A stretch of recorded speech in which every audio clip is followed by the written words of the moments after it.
deal. I came over and told him, I said, I can't even get a decent oil change in 45 minutes. All right, now the next building up here on the left, a Goodyear Tire and Rubber Company will come in as early Monday of the race week. They'll bring in a truckload of tires. Well, they'll go ahead and buy the tires, balance them, and get them ready. Now, most people think to sell those tires to the car owners. Well, that's not quite true. What they do, they lease it to them for that week. When the week's over, they'll have to turn those tires back in. Goodyear then will look them over, determine if they can improve their quality. Then they'll send them up to South Carolina. They got a facility up there. They'll cut them up in small pieces and use them for fuel to generate electricity. So they really don't waste anything. See the tall tower over there? They have that score tower. That tower is 148 feet tall and it has 7,440 light posts up there. Now during the race going on at the top, they'll give you the lap number they're on. And to the right of 1 through 10, they'll give you the car number in that position. The amount of energy it takes to operate that would actually take care of 5 3-bedroom homes for the same period of time. So it's a little heavy on energy. Now, in order to make sure that each driver has an equal chance to win the race, they're required to get their fuel from this station. Now, that is 98 octane racing fuel. You know, if we allowed them to bring their own fuel in here, you know what would happen? You couldn't trust one of them. I don't know if you remember Davey Allison. Back in 1993, he and Mr. Farmer came in here to watch the abundant practice driving. About 25 feet this side of that pole there with a transformer, David crashed his helicopter. Of course, Neil Bunnett ran out there and pulled he and Mr. Farmer out. Of course, Mr. Farmer was hurt, but he was not as bad as Davey. Davey was in real bad shape. They seen him burn him. He died the next morning. Now, he had right at the top of his career. He drove number 28 Texaco car. He was only 28-year-old when that happened. He was watching the race in 2009. Carl Edward come along here in the last lap of the race. He got in a wreck right down in there. He skidded up towards Walton right that last white line and went airborne. He went that fence up there and almost went to the grandstand. Well, he knocked a speaker off there to hit a young lady, and he broke her jaw, so they had to send her to Birmingham. But the car rolled back down here. Carl Edward jumped out that car and ran to the finish line. I was watching that and I said, what the heck does he think he's doing? Well, he didn't get the extra points or anything. I made a joke. I said, what did he? He saw the movie Talladega night. It was made here and he thought he was supposed to run to the finish line. This is Victory Lane, and you know, every driver wants to get into here. And of course, they got a slot on this thing. And so what they'll do there, if they win the race, they'll come in there and celebrate. And when they get through, they'll give them a big check. Now, television makes this thing look a lot bigger than it really is. All right, we're going to go over here now. Goodington right over there is known as the Pilot Club. During Sunday races, the fans can drive the cars in here and they don't have to walk in. This is their private bathroom facility. Now, each one of those up there has got that big screen television. And they can watch the race going on right around the track. And they're looking right down on pit row, and the cars over on the other side are going southbound. All right, well, anyway, 3 years ago, they put up a permanent building. Sunday morning, they catered breakfast to them until about 11 o'clock, and then they'll clean it up. They'll bring in the buffet and the beer and the wine and the Gatorade for the rest of the day. They only charge them $190 for that, which is not really a bad deal when you consider all the free stuff they're getting. Over left over here is another garage area. If the trucks are racing, they'll work out that end. This end over here is reserved for your Xfinity cars to do their tune-ups over here. We're going to go back now. We're going to get on the track and go around the track itself. Now, you notice that grandstand over there? Those seats have all been changed out in the last few days. A few years, rather.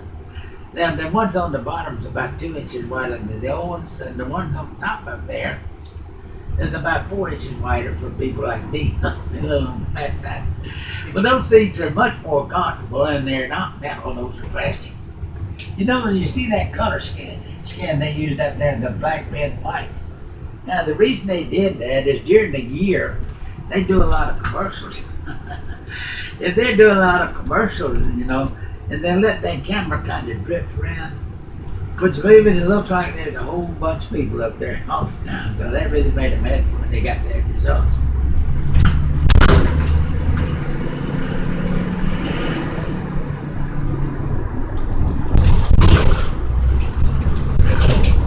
Looks like the Dale Jarrett Drivers Experience is going to be here this weekend, and you know, that's the one you pay money and either drive or ride.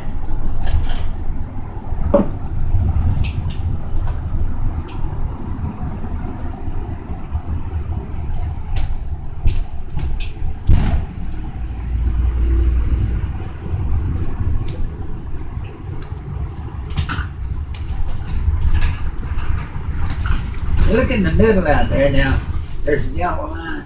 From the yellow line to the border, there's racing area, and that's about 48 feet. Now, all across up around there, you know, they have spotters up there.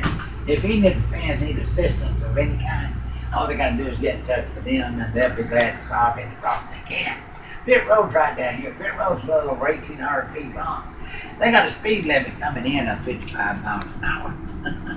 If they get them exceeding that, they'll penalize them in one of two ways. They'll make them go around again. They'll put them at the end of the race. See all these skid marks in here? These drivers start trying to skid that thing down before they get into there. Now, the blue wall goes all the way at the end of Pit Road. Behind the blue wall, they have the crews over there waiting. You know, if a car comes down to service, they'll jump the wall, change 4 tires, fill it up with gas, wipe the windshield, in about 13 seconds, and I'm ready to go again. They really do not waste any time around here at all. See the white building on top up there? That's where your television production goes on. They also have the racing track officials up there. That is right above the start-finish line. And they can pretty well determine if rules and regulations are being followed. You see the glassed-in areas between top and bottom? Well, those are all air-conditioned control. They have corporate response to other groups coming in, and would you believe it, they'll cater in the food and the drink. They tell me about the time the race starts, they're not about 30% of them available to watch the race. The rest of them got tangled up in that Gatorade or something. Building to the left over here with all that glass down, they have reporters coming in here from all over the world. They'll watch the race there and report their people back home. See the little gray box up there now? That's where the flagman does his job, and that is the start-finish line. That's where it all begins, where it ends right there. The race we had in April 2011 was about as close as we've had in a long time, 0.002 seconds. What happened, Junior pushed Jimmy in their win race, and Junior come in number 4. There was 2 other cars with him at the same time. All right, now, that is the start-finish line. That's where it all begins. And, of course, if you notice over the right, there's 2 walls over there. Now, the one that's got the fence coming up is the original wall put in here in 1969. That wall's about 40 inches high and a foot and a half thick. If any of the drivers ran into it, that didn't yield. That was a dead stop. You got the name right away of being that set wall. This part on the second wall there was developed by a gentleman in Nebraska in 2002. Of course, that wall's the same height, but it's put together a little different. The back part's got the metal framing holding it together. This side over here is a cushion type. If a car runs into it, that will give and it'll bounce back. Proved real safe. They gave it the name safe barrier. That was installed here in 2004, and it is now required on all tracks everywhere. Turn 1 over here and turn 2 is over there. This is the beginning of your 33-degree pitch. It's about 5 stories high. Excuse me. If they would let me stop and give you the opportunity to walk up there, which maybe most people have to get on their hands and knees and crawl to get up there. If they get up at the top, the best thing to do is back down. If they're trying to stand up, there's a real possibility they're going to fall. If they do that, they're going to roll all the way at the bottom down here before they can stop. Any of the drivers coming along here, if they're wanting to maintain a position on the track, which believe it, they'd have to go at least 85 miles an hour to step on that track. The infield's left, there's 212 acres in the infield there, and there's 3 different entrances coming in. We came in the north tunnel over there, and over here at turn 2 they have what they call the south tunnel. And the other side, of the buildings over there at Cave 9 Road, and that's where the car haulers and large motorhomes all come in over the track. They're really too big, to go through the tunnel we come through. Now, if you notice the other side of turn 2, that track levels up. We got a little over 4,000 feet over there on level track. When the drivers get to here, if they haven't already, they'll put the pedal to the metal.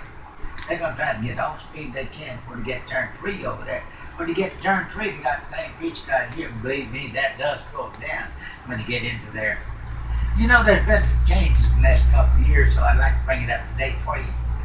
Well, several years ago and several years after the track was in operation, they added a grandstand over there where those buildings are. And of course, it would seat something like 30,000 people over there.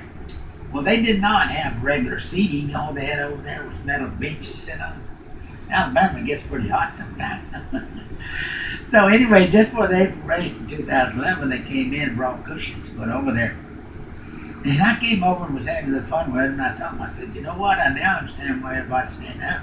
The doggone seats got too hot, they couldn't sit down. Well, anyway, when they finished that, they named that the Allison Towers.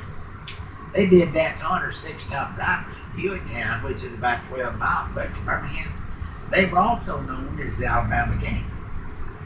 Well, that's Bobby Dunny Allison, David Mitchell Allison, and Neil Bunny. Neil Bunny was son-in-law to Bobby. The other one's Mr. Ben Farmer, and he's quite a character, and I'll tell you more about it later on. Well, you know, well, after the October race in 2013, they came in here and they dismantled Allison Towers. They took it down because they did that because the people here and the people over the bottom over there could not see the race all the way around. So what they did, they took the fans from here and moved them in and worked them in over there on each end. Now you see those tall towers over there.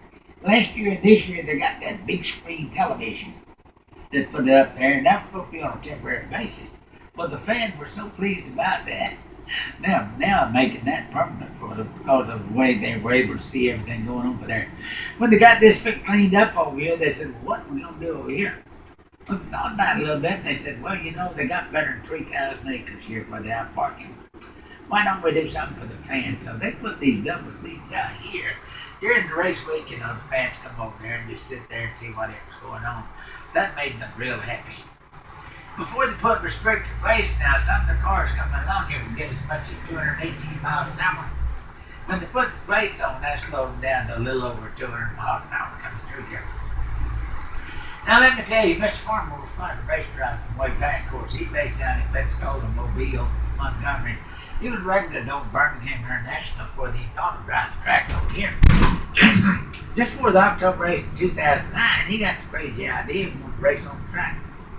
He went to the office over there and told them, said, look, how about y'all making arrangements for him to race on that track? They started laughing like everything. They said, Mr. Farmer, you know we can't do that. He said, you're an old man. You're 78 years old. Said, those guys over there, young and fast, they can run all over you. Well, if you knew Mr. Farmer, he's quite a character. He thought he could do it and say what he wants to, and he didn't care whether you liked it or not. Well, he didn't appreciate the decision made there, so he made these several remarks, which I wouldn't repeat. About a month later, he goes out to the dirt track up there and asks him to let him race. I asked him how he did, and they started laughing. All they told me it was okay. They wouldn't tell me anything else. So I understand he still goes up there, and he's now 83-year-old, so I don't guess he does much racing anymore. You know, when they first built the track, they did not allow motorhomes in the infield. All they had in the infield was U-Haul pickups, cars, and tents. Well, several years after the track was in operation, some of the fans went to the office and requested that they could place a label where they could bring motorhomes in as early as Sunday for the race next Sunday. People at the track finally agreed to allow the motorhomes in. Well, you knew they had a problem. You see where the yellow line there, that's Gate 9 Road, there's a little dip in there. Motorhomes were long and low down. They had to build about 4 bridges to put across there. If they didn't, the motorhomes would drag and it would damage the track itself. Now, as early as Sunday for the race next Sunday, they'll bring a couple of those bridges and put them across there for the motorhomes to come in. Well, then, you know, they can only stay there until about Thursday night. By that time, the cars are here. They need to get on track, start practicing. Well, then the motorhomes coming in after that can only come in between 5 and 7. When they'll close the traffic to the cars and open up for the motorhomes in. So there's some little problem they had there at that particular time. Now right over here, turn 3, and on the other side, turn 4. You got the same setup over here it is on the other side, 33 degrees and about 5 stories high. Look to the left over there. Now, when the people here at track finally agreed to allow motorhomes in, they came over and put a fence over there. They thought that would be big enough to take care of any requests they might have had. So he went ahead and got the lot numbers and fixed it up all over there and put that fence there. Well, let me tell you, when they got ready to open this thing up, they realized that that had been accepted so well by the fence, they had oversold everything they had. They had to go across that fence and open up all the way that road off there and make that available for motorhomes and travel trailers. Well, that has continued growing. Right now, they got about 65% of the infield now covered by motorhomes and travel trailers. So that is something that's been accepted real well. Now, when they first came in here, they realized, oh my goodness, we don't have no hookups. He went back to the office, told them over there, said, look, we appreciate everything you've done for us, but you know what, we come in early in the week, we stay there until the race is over, we need showers. Look to the left over there, there's 2 long buildings side by side over there, one side for ladies, one's for men. They did get their showers over there, by the way. I don't know if you watched the race in 2013, Tony Stewart come along here in the last lap of the race. He caused the biggest wreck over here you've ever seen. He knocked out 25 cars scattered from here to the grandstand over there. A lot of them got in the wall up there, and you know what? That was blackened everything around there. Took the painters a whole month to get that all straightened out. Which maybe don't Tony actually admitted it caused that wreck. You know, Tony usually don't admit to anything. He don't blame everybody else for everything. If you was watching the race in 2009, Corn Edward, the people here at track, went about halfway around over there, and they came this way and took the old seats out and put new seats in. Well, that was the beginning of changing the seats out. Now, these new seats are so much more comfortable. Well, those seats they took out, they put them up for sale, $4 for $99. And which, baby, they went like hotcakes. They went so well until after the expiration in 2010, they went to Brestwell on the water, took the old seats out and put new seats in. About 3 years ago, they called us up and said, "Would you believe it? We're getting long seats." I couldn't believe they had sold that many seats, so I did a little checking on my own. And I found out that a lot of them were buying seats here and putting them on eBay, selling about twice what they paid for them. Well, anyway, that was a really surprise. Now, the ones on top have been changed out since then, so we've got plenty of seats over at the warehouse at the present time. You know, several years ago, there's a couple of drivers dropped nets in the garage there that they were buying these very expensive motorhomes. Well, see, that's all it took. People who tried jumped in the back there and made them a big motorhome car.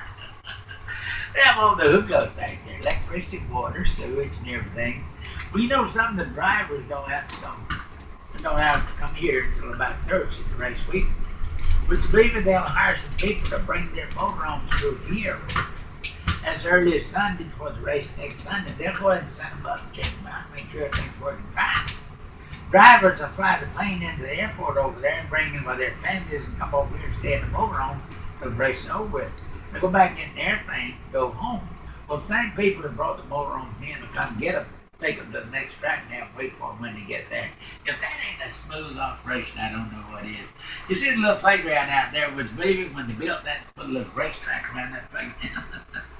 I tell them all, I said, you know what the drivers are doing? They're bringing their kids over here to be the next drivers coming through here. Now, there's 212 acres here in the infield. They have 3 different entrances coming in. And, of course, what they're doing now is trying to clean up the infield, make it a family type situation. Well, you know, the people in the infield have had 40-something years to do whatever they're going to do. And they're not going to change overnight, so it's going to be a while before they get that cleaned up, make it a family type situation. I'll have to admit it's a lot better than it used to be. Now, right up here, about 5 years ago, the people here tried to put that sign up there. And you said the quiet time is from midnight to 6 in the morning.